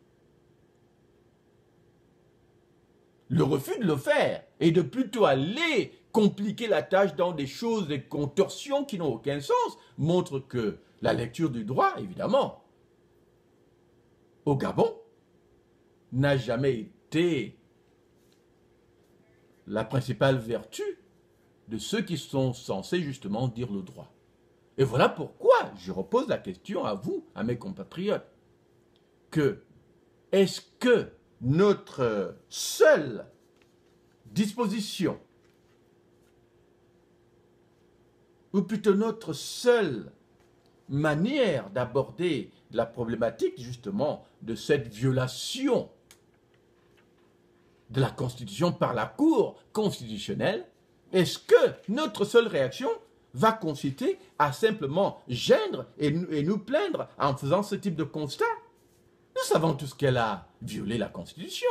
Mais encore une fois, au Burkina Faso, ils n'ont même pas attendu que la Constitution soit violée. 1 million de Burkinabés se sont retrouvés dans les rues. Et en une semaine, ils ont enlevé Compaoré du pouvoir. Chers compatriotes, il arrive forcément dans la destinée d'une nation des moments de vérité. Il est vrai que personne n'attendait l'incapacitation d'Ali Bongo. Mais maintenant qu'elle est là, la question c'est, on fait quoi? Est-ce que nous continuons à demeurer une nation de gémisseurs, d'hommes et de femmes conditionnés à s'épandre à chaque fois qu'il y a une crise, à chaque fois qu'il y a un moment crucial de l'histoire? Des hommes et des femmes qui se contentent simplement de jérémiade, de geindre, de se plaindre, de gémir. Est-ce que c'est cela que nous sommes devenus? On fait quoi de cette situation? Voilà la question. Ma position a toujours été claire, chers compatriotes. Dès lors que j'ai conclu, moi, que rien de bon ne pouvait arriver au Gabon tant qu'un Bongo était au pouvoir, dès que moi j'ai conclu que le Gabon ne changera pas par la bonne volonté des Bongos, et les Bongos veulent dire tout le clan et tous les affidés, tous les feudataires, y compris les Bongos convertis, que sont des gens comme Madeleine Mburanso, qui en plus ont fait 2 enfants avec les Bongos. Dès lors que moi, je sais que le changement au Gabon ne viendra pas non plus par le miracle de Jésus-Christ, ben, la conclusion, elle est simple. La rue. La conclusion, elle est simple. La rue. Parce que dans la situation qui nous préoccupe aujourd'hui, notre équation politique se résume à 3 situations, à 3 possibilités qui sont simples. La première, évidemment, consiste pour le régime à organiser un coup d'État qui a déjà d'ailleurs commencé, puisque comme je vous l'ai dit, l'acte de Mburanto est un acte d'agression contre la République. Et si nous étions un peuple conséquent, comme les Burkinabés, au lendemain même de cet acte-là, on serait tous déjà dans les rues. Mais nous savons que le coup d'État est une possibilité. Et ça, on n'a pas besoin de ce brouillard pour se compliquer l'analyse. L'analyse est simple. Et réduisons les principes, enfin l'analyse à quelques principes de base qui vont nous permettre de tout simplement savoir à quoi s'en tenir. Il y a possibilité de coup d'État au Gabon. On ne peut pas le nier. Vu qu'Ali Bongo n'est pas en situation de diriger le pays et que sa convalescence va durer,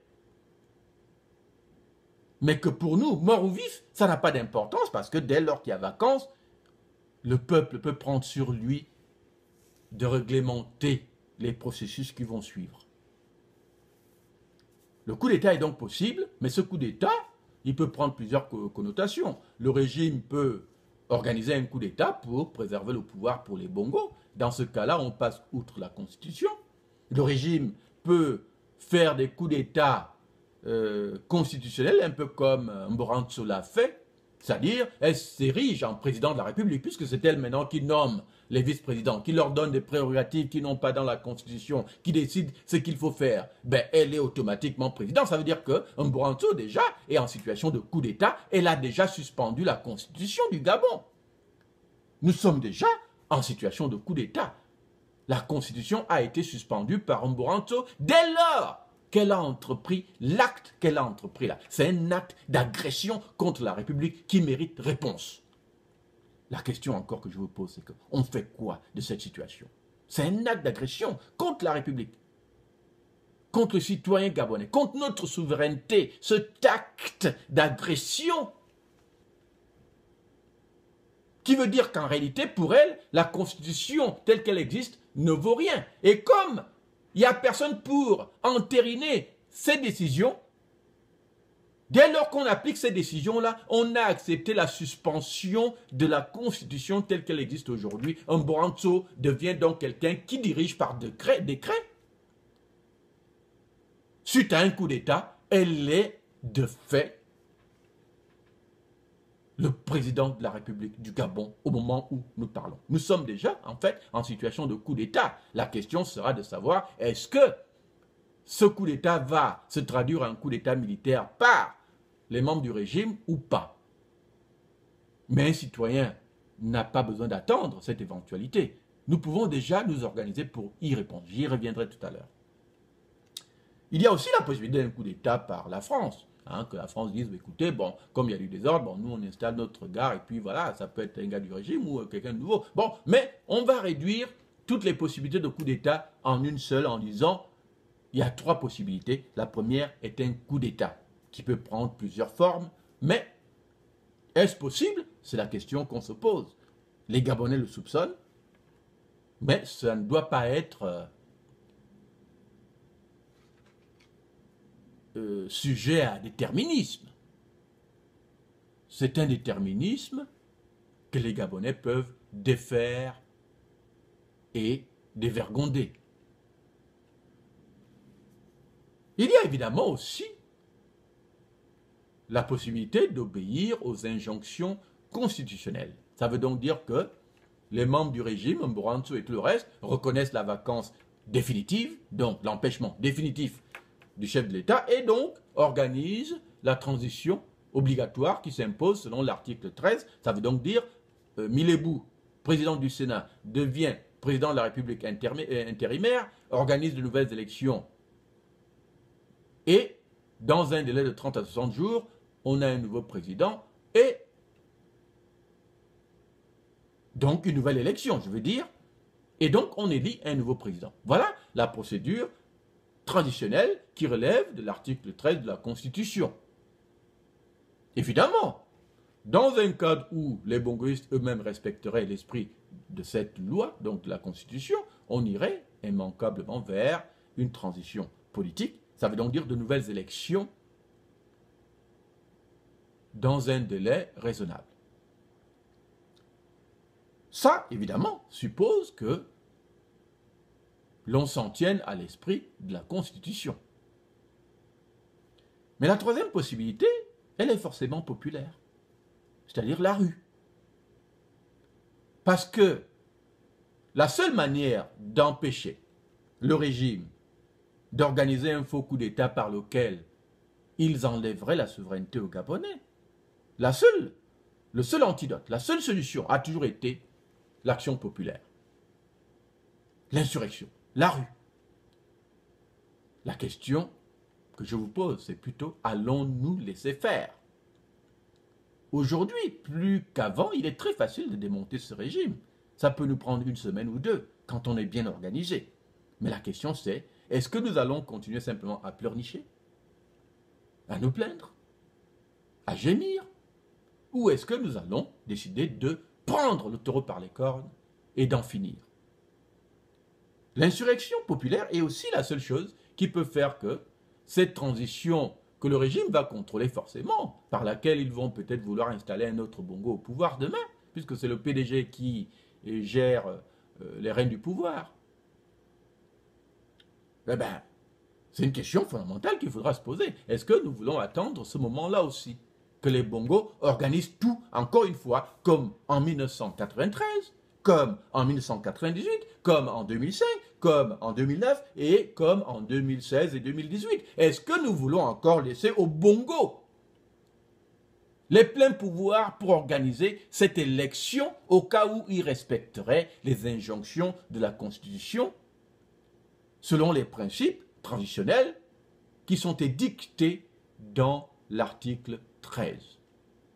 Est-ce que nous voulons encore laisser les Bongos organiser cette élection, avoir les pleins pouvoirs pour organiser de manière unilatérale cette élection? Ça, c'est une question fondamentale. Il me semble en fait qu'aujourd'hui, nous sommes revenus à la situation DTE, chers compatriotes. Souvenez-vous, dès 2014-2015, j'avais commencé à édicter dans plusieurs propositions les conditions de ce que nous avons appelé par la suite la DTE, c'est-à-dire destitution, transition, élection. Moi, j'estime que si nous voulions être une nation responsable, c'est-à-dire des gens qui veulent justement se réconcilier, mais dans un esprit non partisan qui doivent garantir à notre pays une renaissance réelle en matière politique, nous ne pouvons pas nous passer d'une situation d'assemblée constituante.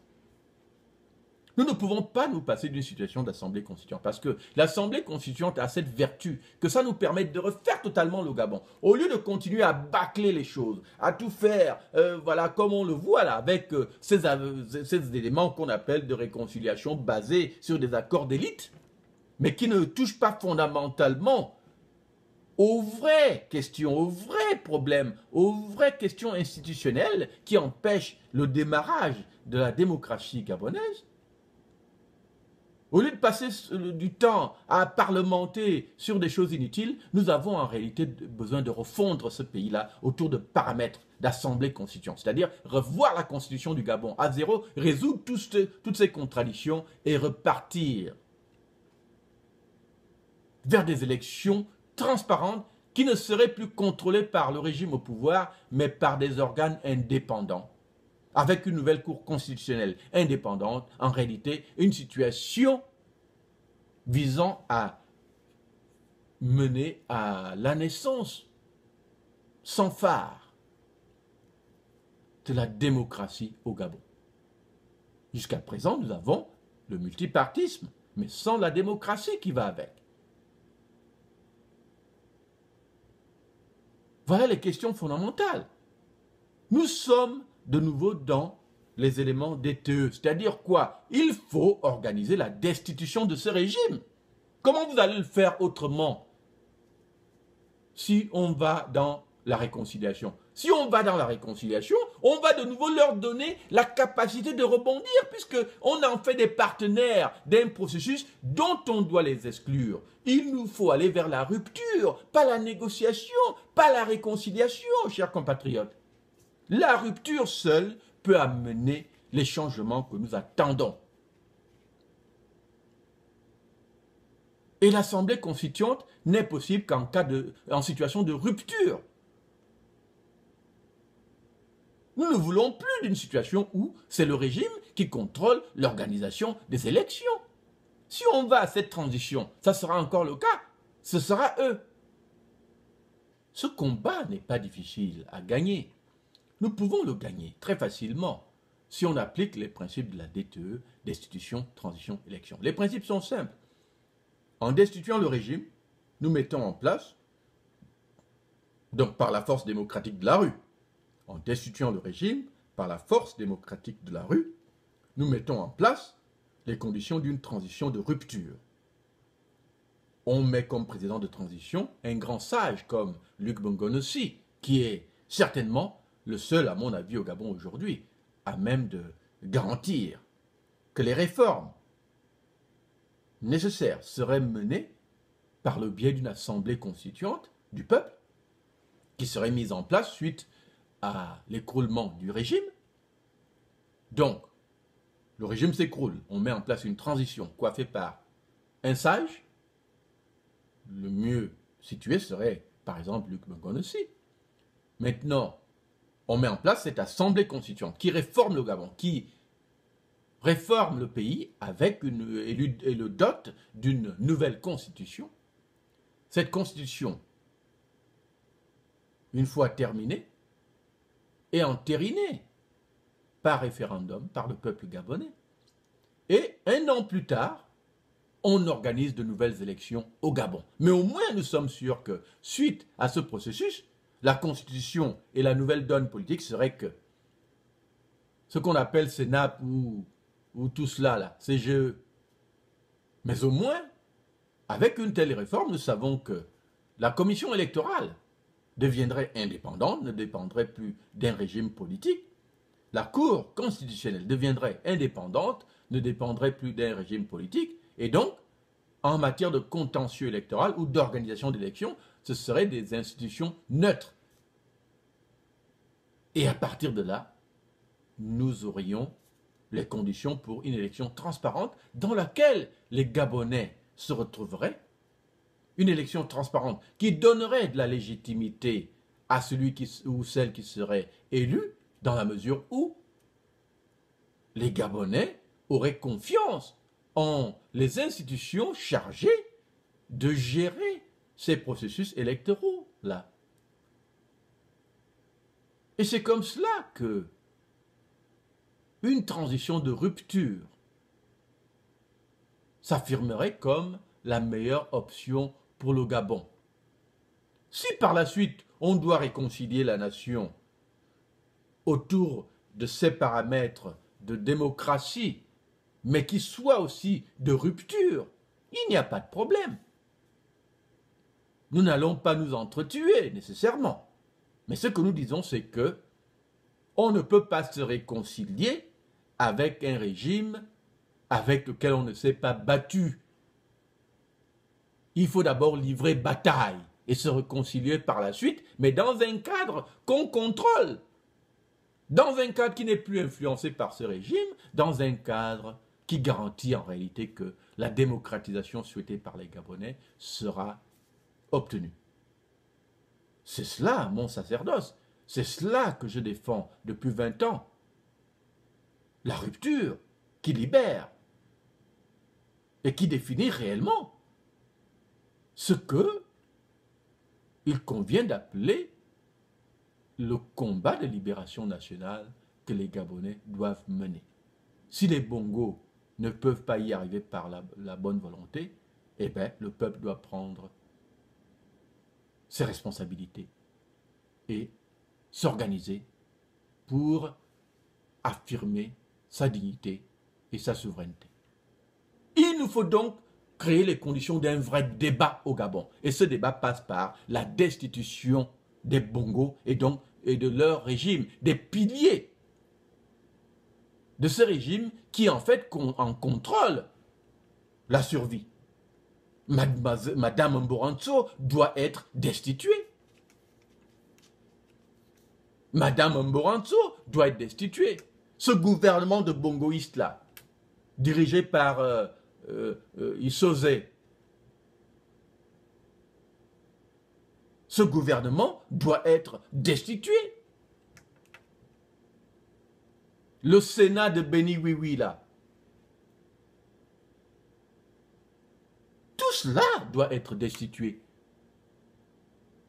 Et il n'y a que le peuple qui peut le faire.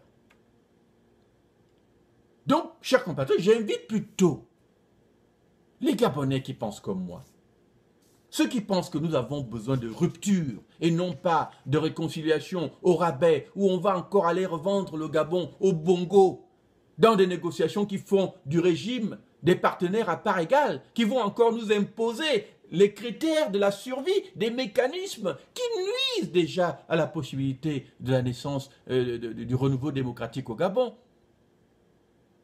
pour aboutir encore à une situation où les mêmes vont continuer en fin de compte à se mêler de la gestion du pays, mais dans un contexte où finalement on obtiendra beaucoup de...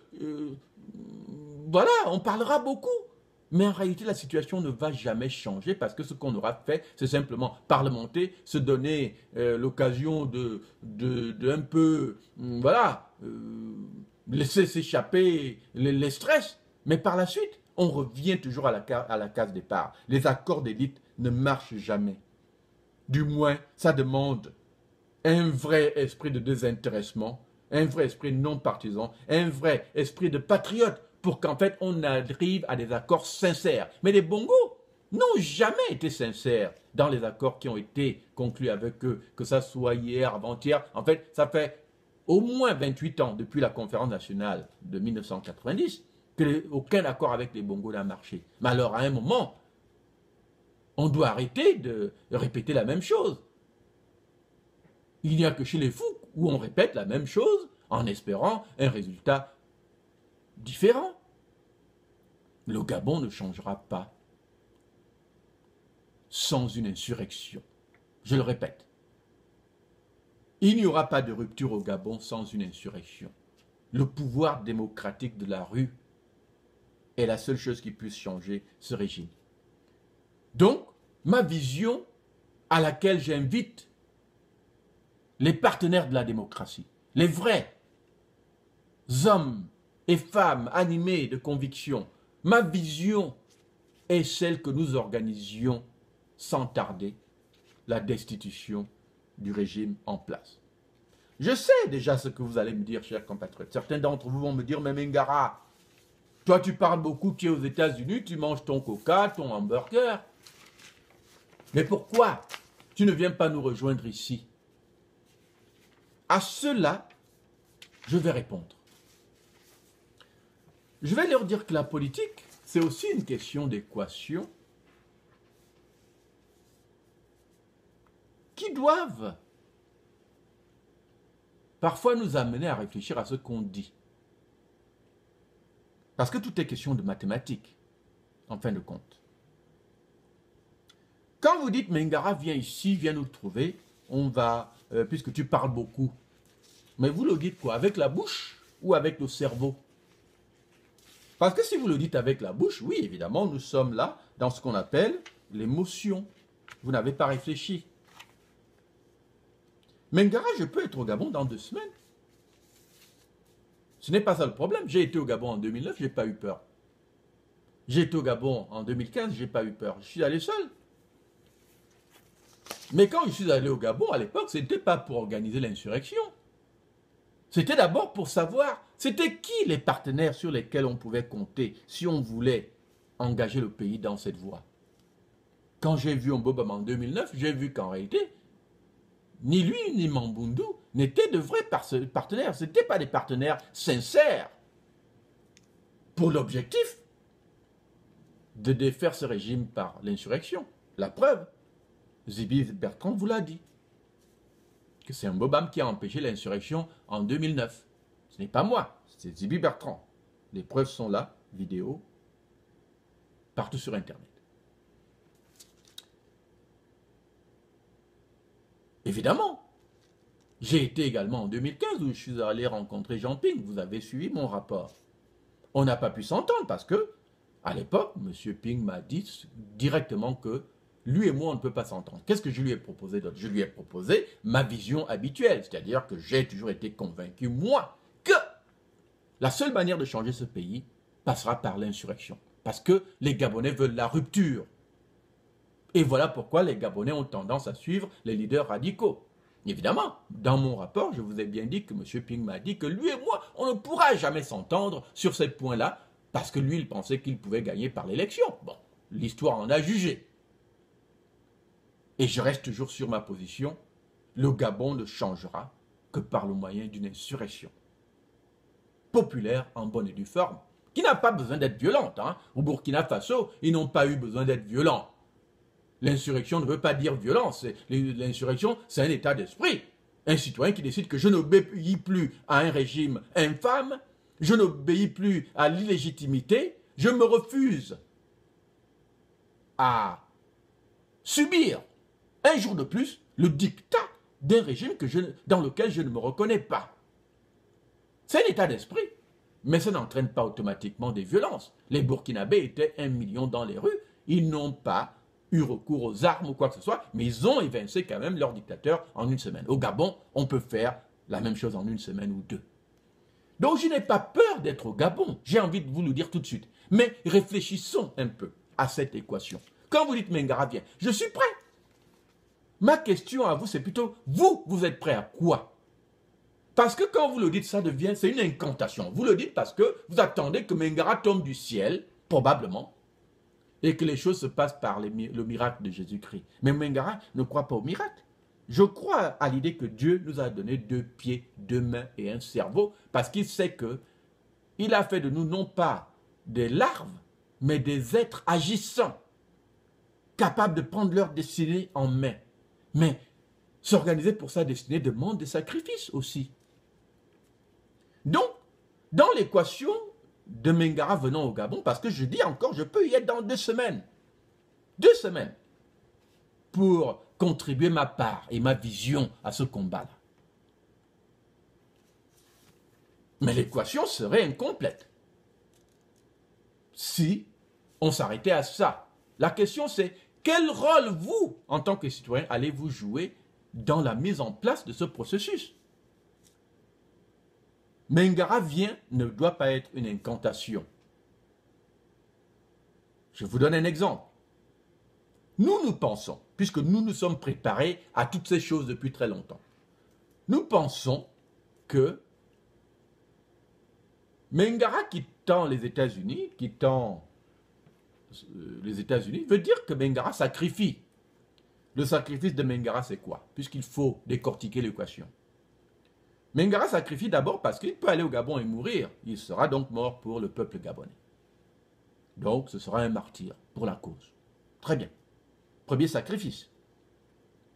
Mais Mengara sacrifierait aussi en disant, bon, comme c'est pour la cause du Gabon, j'abandonne aussi mon boulot. Vous voyez, la différence entre moi et vous qui êtes au Gabon est que vous, vous êtes au Gabon, vos vies sont au Gabon. Vous y avez vos maisons, vos familles et tout et tout. Vous n'avez pas besoin de tout abandonner, de vous déplacer. Vous êtes là. La situation n'est pas la même. Pour moi, quand je quitte les États-Unis pour venir au Gabon, ma vie est aux États-Unis. C'est là qu'est ma famille. C'est là qu'est toute ma vie. Quand je quitte les États-Unis pour venir au Gabon, j'abandonne en fait tout. Mon boulot, ma famille, tout, pour aller me sacrifier pour les Gabonais. Mais bon sang, chers compatriotes. Donc, l'état d'esprit qui m'invite à aller au Gabon, c'est de dire, Mengara, viens. Ça veut dire, Mengara, abandonne ton boulot, abandonne ta famille, viens risquer d'aller en prison, viens risquer de mourir pour nous, pendant que nous sommes assis. Mais non, chers compatriotes, c'est pas comme ça que ça se passe. Parce que ce que ça veut dire aussi, c'est que pour que la révolution que Mengara a préparée réussisse, ben, il faut aussi que ce soit Mengara qui trouve l'argent de la révolution. Et là, j'ai envie de vous inviter à penser un peu plus large. Parce que voyez-vous, attendre de vos leaders qu'ils soient ceux qui se sacrifient pour tout, leur vie, et qu'ils soient aussi les financiers des démarches révolutionnaires, mais c'est en fait condamner à l'échec toutes les démarches auxquelles on peut penser. Je vous le dis sincèrement. Parce que, déjà, si je viens au Gabon, imaginons que je vienne au Gabon avec mes propres moyens. Et ça, il faut m'écouter attentivement là. Imaginons que je sois milliardaire, que l'argent ne pose pas défaut, et que je vienne au Gabon avec mon propre argent pour conduire la bataille. Mais imaginez que je meurs dans l'avion avant même d'arriver là-bas ou que j'arrive là où on me tue. Mais mes chers amis, vous croyez que mon argent là, qui va s'en servir? Mais vous savez que ma famille va récupérer cet argent et ce sera l'argent de la famille, ça ne sera pas l'argent du combat. Donc j'ai envie de vous dire que les combats politiques sur lesquels on compte sur l'argent d'un leader sont des combats perdus d'avance. Il faut le comprendre.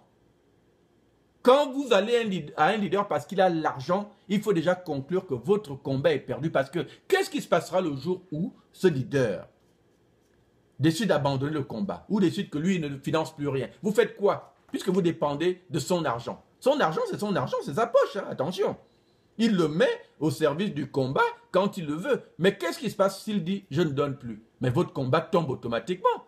C'est parce que vous avez tout investi, tout en ce leader-là. Et vous dépendez de lui à 100% pour l'idéologie politique, pour la motivation politique et pour le financement du combat que vous voulez mener.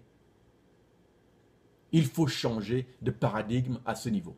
Parce que voyez-vous, que ça soit de l'argent personnel de Mengara ou que ça soit de l'argent que les Américains m'auraient donné, et quand on dit donner, c'est un gros mot. Les Américains ou les Français, ils ne donnent pas l'argent comme ça pour dire voilà de l'argent, c'est votre argent. C'est un argent qu'ils continuent à contrôler pendant que vous vous battez.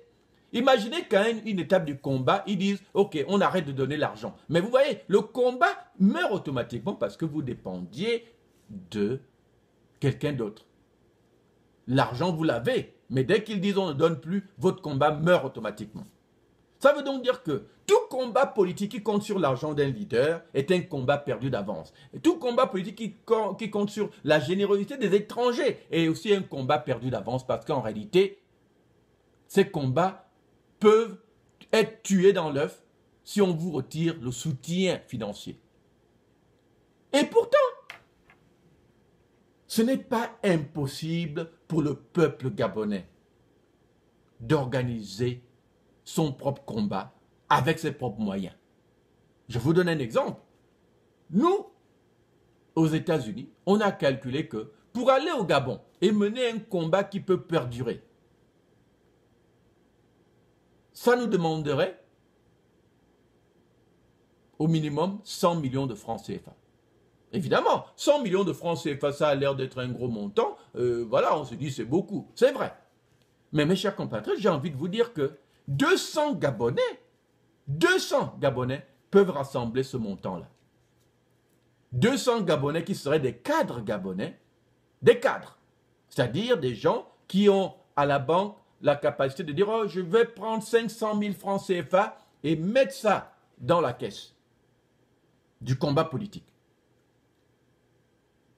S'il y a 200 Gabonais, des cadres, aujourd'hui, capables de donner 500 000 francs dans cette caisse, en une semaine, on a les 100 millions. Je le dis bien. En une semaine, on a les 100 millions. Je dirais même un jour, puisque si tout le monde donne le même jour, ben, on a 100 millions le même jour. 2 semaines plus tard, Mengara est au Gabon. Mais la différence entre ça et l'argent de Mengara, ou l'argent des carnets d'adresse, comme on dit, la différence c'est que ces 100 millions-là n'appartiennent pas à Mengara. Ces 100 millions appartiennent au combat que nous menons ensemble. Ça veut donc dire que si je meurs, la caisse reste. Et ceux qui restent peuvent continuer à l'utiliser et peuvent donc aller au bout du combat. Vous voyez comment c'est différent. Mais si on met tout sur la tête d'un leader, on compte sur les étrangers pour financer des combats que nous sommes en réalité capables de financer par nous-mêmes. Mais mes chers compatriotes, changeons de mentalité, changeons de paradigme. Beaucoup d'entre vous vont en boîte de nuit chaque week-end. Mais vous pouvez dire, ce week-end, je ne vais pas aller en boîte. L'argent que je paie là, pour un seul week-end, je vais le mettre dans la caisse du combat. Ceux qui boivent la bière, vous en buvez tout le temps, vous recevez des amis à la maison tout le temps. Mais rien ne vous empêche de vous dire, écoutez, cette semaine, je ne vais pas prendre la bière, l'argent de la bière, je vais mettre ça dans la caisse du combat. Chers compatriotes, chacun doit faire sa part. Si vous attendez à chaque fois que ça tombe de Mars, ou si vous vous en remettez toujours à des leaders, vos combats ne vont jamais aboutir. Jamais. Il n'y a que vous-même qui pouvez mener à bien votre combat. Voilà donc à quoi je vous invite. La mathématique de ce combat consiste donc à ne plus dire « Oh, Mengara dit de bons discours, mais il n'a pas l'argent. » Mais non, vous voyez, quand vous le dites comme ça, vous avez en fait déjà posé l'équation.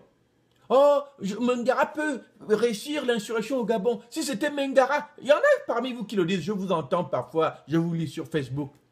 Oui, si c'était Mengara, il pourrait l'accomplir, mais Mengara n'a pas d'argent. Mais vous vous arrêtez là. Oh, comme il n'a pas d'argent, on va encore faire comment?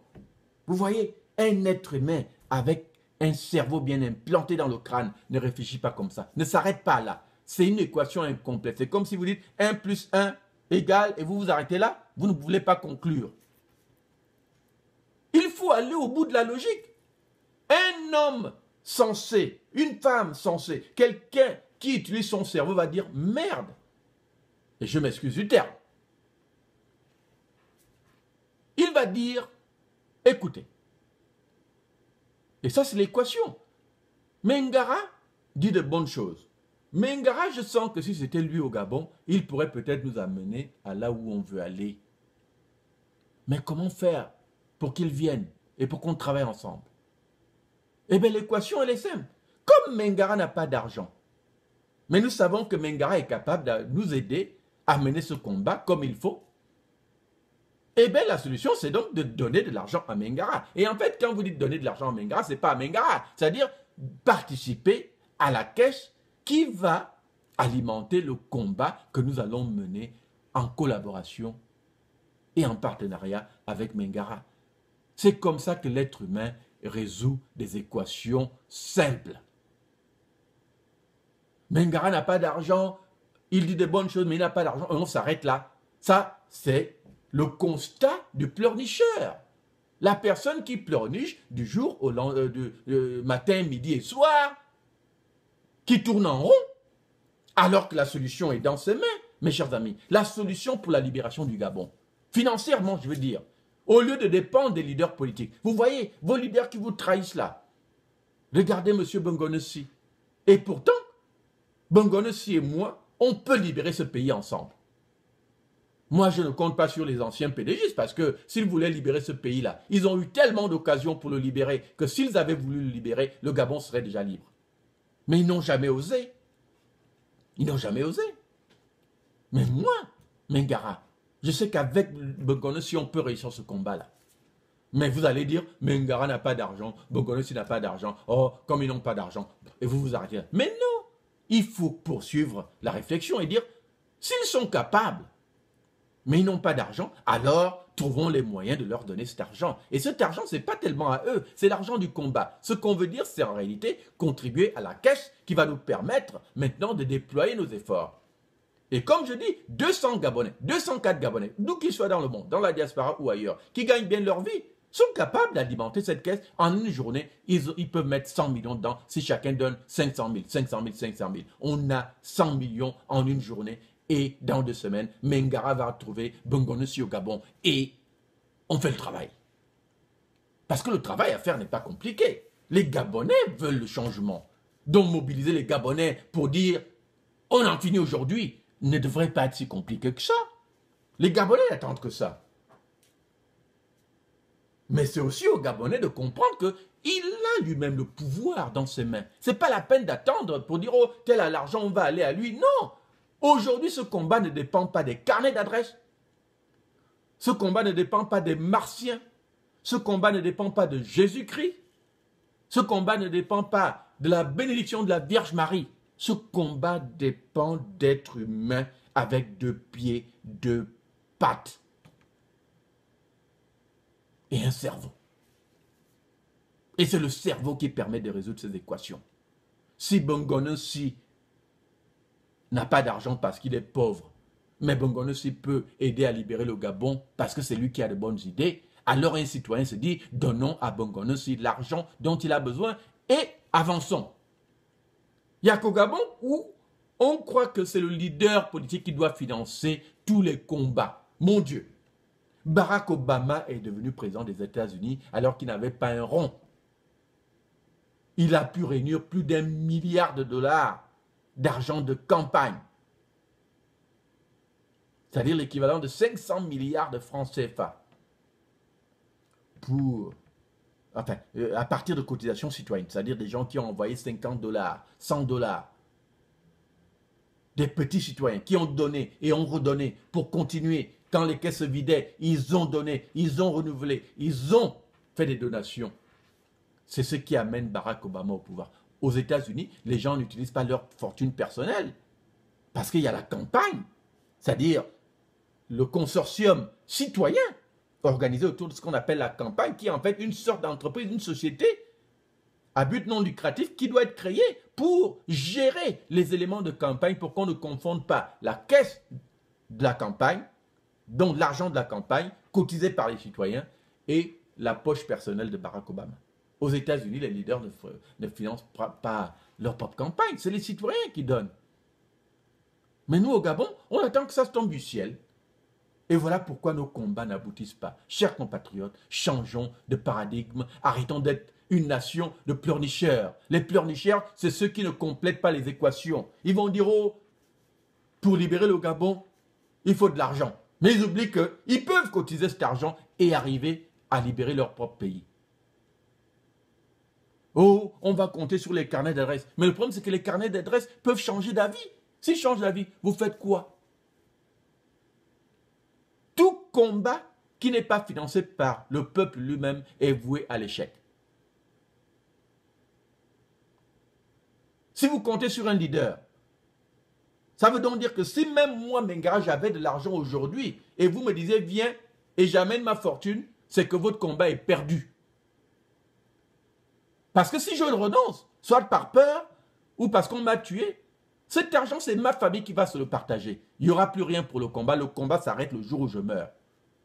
C'est ça l'équation à laquelle je vous invite, mes chers compatriotes. Changeons de paradigme, arrêtons d'être une nation de pleurnicheurs. On pleurniche, on tourne en rond, on gémit, alors que les solutions sont dans nos mains. Je peux être au Gabon dans 2 semaines pour commencer le combat tel que moi, je l'envisage. Et je sais qu'au Gabon, il n'y a que Luc Bongonossi qui partage mon approche du combat. Et en fait, je m'inspire de cet homme, c'était né, ce doyen de la résistance politique au Gabon. C'est le père spirituel de gens comme moi. Avec lui, nous pouvons créer les conditions de la libération nationale. Au bout d'1 semaine, on peut en finir. Mais cela va demander de chacun d'entre vous de comprendre que le pouvoir que vous cherchez, la souveraineté que vous cherchez, elle dépend de cette bière que vous buvez chaque week-end, de cette boîte de nuit que vous fréquentez, de ce jour où vous avez acheté une chose inutile, alors que le même montant, si vous l'aviez mis dans la caisse de libération nationale, vous auriez peut-être contribué à libérer votre pays en 2009 ou en 2016. Je veux bien que les anciens PDG aient de l'argent, mais cet argent, c'est leur poche. Ça ne m'étonne donc pas que les combats n'aient jamais abouti. Il y en a qui se plaignent, qui ne donnent pas de l'argent, qui ne vendent. Ben, je veux bien, mais vous vous attendez à quoi? Il n'y a que des peuples qui passent du temps à pleurnicher, qui se plaignent de ce genre de situation et qui s'arrêtent à ça. Chacun d'entre nous doit sacrifier quelque chose. Donc, moi, Daniel Mengara, si je quitte les États-Unis demain pour venir mener ce combat avec vous, ce sera déjà un gros sacrifice. J'aurais abandonné mon emploi. Ça veut donc dire ce qui nourrit ma famille. J'aurais abandonné ma vie. Je viendrai au Gabon courir le risque d'aller en prison ou de mourir tué. C'est déjà beaucoup et je suis prêt à le faire. Mais vous voulez aussi que ce soit moi qui pense stratégie politique, qui organise le combat, qui abandonne ma vie, sacrifie mon emploi, et vous voulez aussi que ce soit moi qui trouve l'argent du combat. Non, chers compatriotes, chacun doit faire sa part. Ce combat peut être gagné en 2 semaines. J'ai étudié ce combat. Il n'y a personne au Gabon qui maîtrise ce combat autant que moi. Mais comme vous le dites souvent, la faiblesse des gens qui pensent comme moi, qu'il s'agisse de Luc Bongonossi au Gabon ou d'autres qui sont au Gabon ou dans la diaspora, la faiblesse vient du fait que oui, nous sommes pauvres, nous n'avons pas d'argent. Mais ce n'est pas quelque chose qui doit devenir une insulte parce que nous gérons nos vies, nous sommes indépendants, nous vivons bien de ce que nous produisons avec un effort honnête. Je suis professeur d'université aux États-Unis, je nourris bien ma famille avec ça. Mais ce n'est pas avec mon salaire que je vais libérer le Gabon.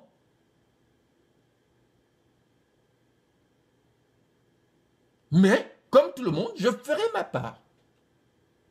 Si nous sommes 204 Gabonais et nous savons que nous pouvons réunir en une semaine 100 millions, et que chacun doit mettre 500 000, je mettrai mes 500 000. Mais tout comme les autres doivent mettre leurs 500 000, et dans une semaine, on est au Gabon. Donc, organisons-nous. C'est ce qu'on appelle l'organisation. Ne parlons pas dans tous les sens. Organisons-nous.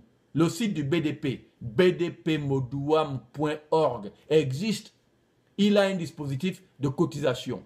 Allez sur ce site, cotisez. Organisez-vous dans vos villes, là où vous êtes. On peut le faire très rapidement. Encore une fois, dans 2 semaines, on peut être au Gabon. Mais ça va demander que vous vous organisiez pour dire à vos voisins, à vos amis, écoutez, allez mettre votre part. Si vous récupérez l'argent d'un groupe, mettez-le, allez le mettre ensemble pour vérifier qu'il n'y a pas de vol. Allez le mettre ensemble pour dire, c'est tel groupe qui s'est organisé dans tel endroit de France, des États-Unis, du Gabon, d'ailleurs.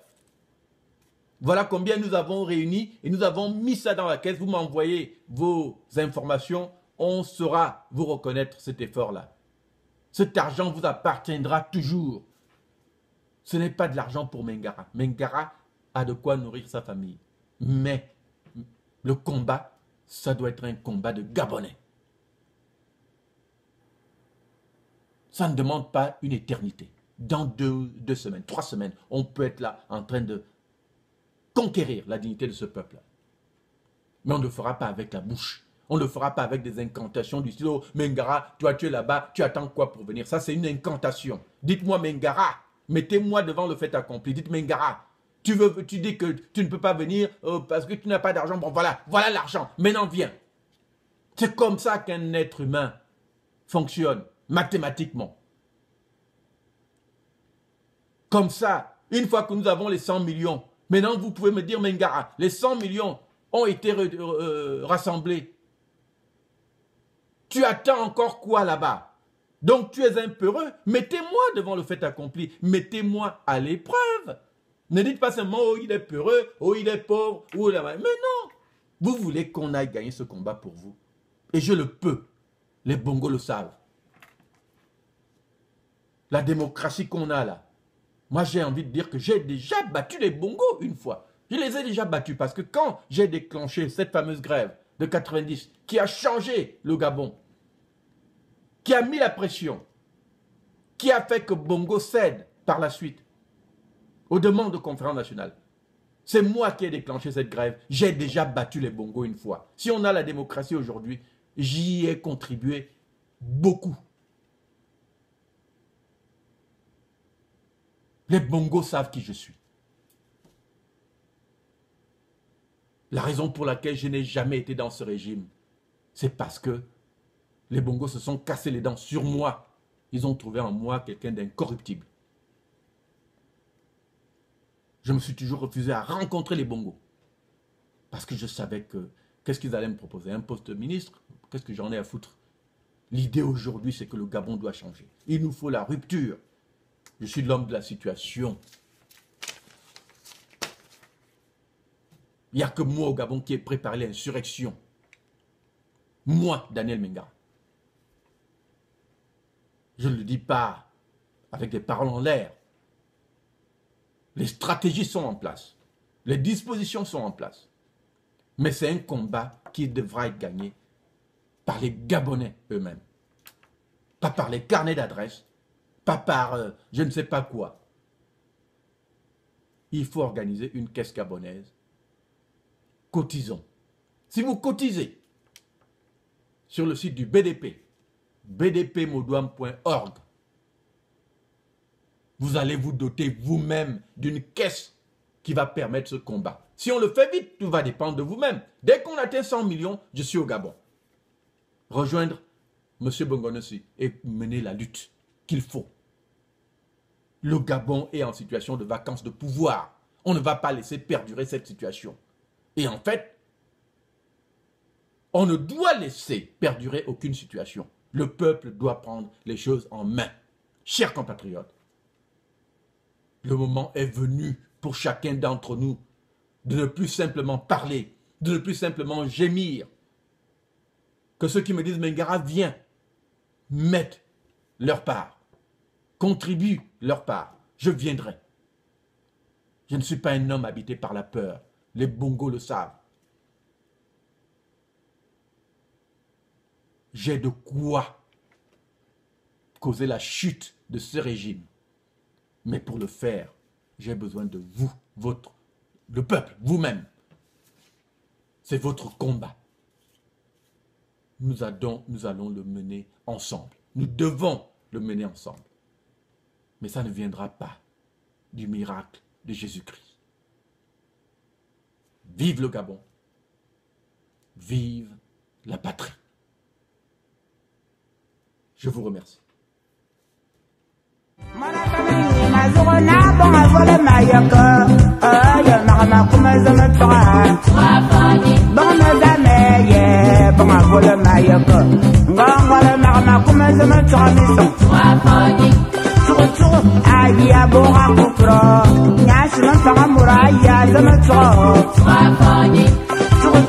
Adia